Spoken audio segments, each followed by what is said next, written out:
If F X equal to, एकदम simple है, ये बना लोगे, if F X equal to X minus two upon X minus three. अच्छा ऐसा एफ एक्स दिया हुआ है, कोई बोलेगा इनवर्स निकाल ले तो नहीं निकाल लोगे, y इक्वल टू लिख लोगे, फिर सॉल्व क्रॉस मल्टीप्लाई करके x इक्वल टू तो निकल जाएगा। चलिए एंड gx इक्वल टू, दो फंक्शन दिया हुआ है 2x minus three and gx equal to 2x minus three, बोल रहा है then find value of x for which, find value of x for which f inverse x plus g inverse x, मतलब fx का inverse plus gx का inverse equal to,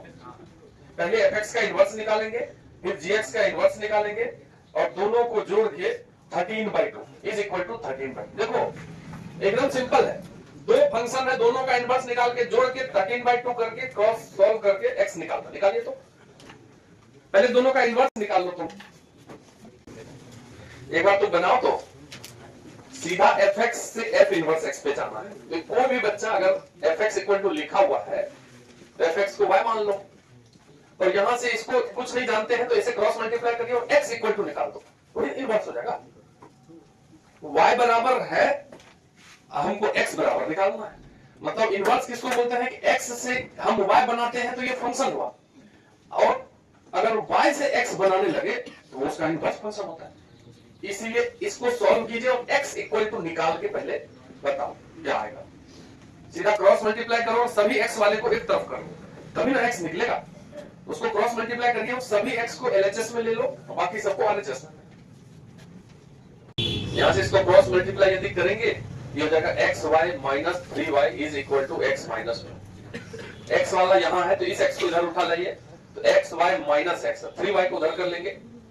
ये दोनों में से x कॉमन करेंगे तो कितना होगा y माइनस 1 और ये 3y minus 2, x equal to 3y minus 2 upon y minus 1। बोलो ये जो x है इसी को हम क्या बोल देते हैं g ऑफ y, क्योंकि ये y का फंक्शन आ गया, तो 3y minus 2 upon y minus 1। अब इसी y में x से रिप्लेस कर दीजिए, तो y की जगह रख दिए x, तो इधर भी रख देते हैं, तो 3x माइनस 2 अपॉन x। ये जो gx निकला यही क्या है, एक्चुअली वहां भी नाम g ऑफ x दिया हुआ है, इसलिए हम इसको g नाम नहीं लेके h लिख देते हैं, h ऑफ y, क्योंकि कचरा हो जाएगा, तो hx कुछ भी नाम दे सकता है। ये जो hx निकला ये क्या है तुम्हारा fx का इनवर्स, ठीक है, ये fx का इनवर्स है। अब इसके बाद क्या निकाले, वो जो gx दिया हुआ है 2x माइनस 3, gx को फिर y ले लो, 2x माइनस 3 को इधर करोगे तो y plus 3 is equal to 2x, x equal to y plus 3/2। इस x को कुछ और मान लो, तो मान लेते हैं हम कैपिटल में ax या कुछ भी dx जो मान ay, क्योंकि y का फंक्शन है, इसी में तुम x रख दो y की जगह, तो ax इक्वल टू निकल गया x प्लस 3/2, ठीक है। तो ये जो ax निकला ये किसका इनवर्स है, g का, तो g इनवर्स x। दोनों निकाल दिए हैं, क्वेश्चन वाला बोल रहा है देखो कि दोनों इनवर्स का सम 13/2 है, तो जब दोनों इनवर्स का सम 13/2 है तो f इनवर्स x की जगह ये रख देंगे कि नहीं, 3x minus 2 upon x minus 1, and g inverse x की जगह क्या रख दोगे तुम, x प्लस 3/2 रख देंगे इज इक्वल टू 13/2। अब तुम इसको सॉल्व करो और x निकालो, सॉल्व करने के लिए एलसीएम ही लेना पड़ेगा, आपको लगता है क्या करते हो, एलसीएम लीजिए, यहाँ पे एलसीएम हो जाएगा 2 इंटू एक्स माइनस 1, तो 2 इसमें इंटू होगा कि नहीं,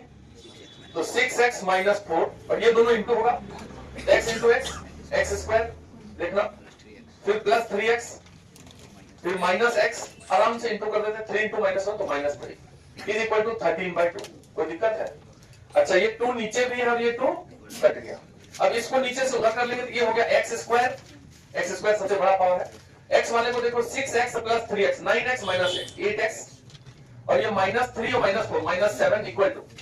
13 में जाके ये इंटू होगा तो 13x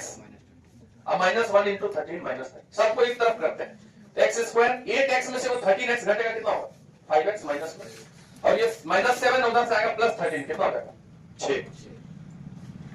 x square minus 5x plus 6। इस क्वाड्रेटिक इक्वेशन को सॉल्व करना 10th का बच्चा भी आता है, फैक्टर कर लो देखो, 2 और 3 होगा क्योंकि 2 3 6 2 प्लस 3 5, तो x minus 2 into x minus 3 equal to 0। यहाँ से 2x कौन बचा है? 2 और 3, तो यही आंसर हुआ। खत्म। 2 और 3, कोई दिक्कत है इसमें? मतलब ऐसा बोलो कि टफ है इनवर्स, कुछ नहीं, 2 इनवर्स निकाल के जोड़ देना और जोड़ करके इक्वल टू 13/2 कर देना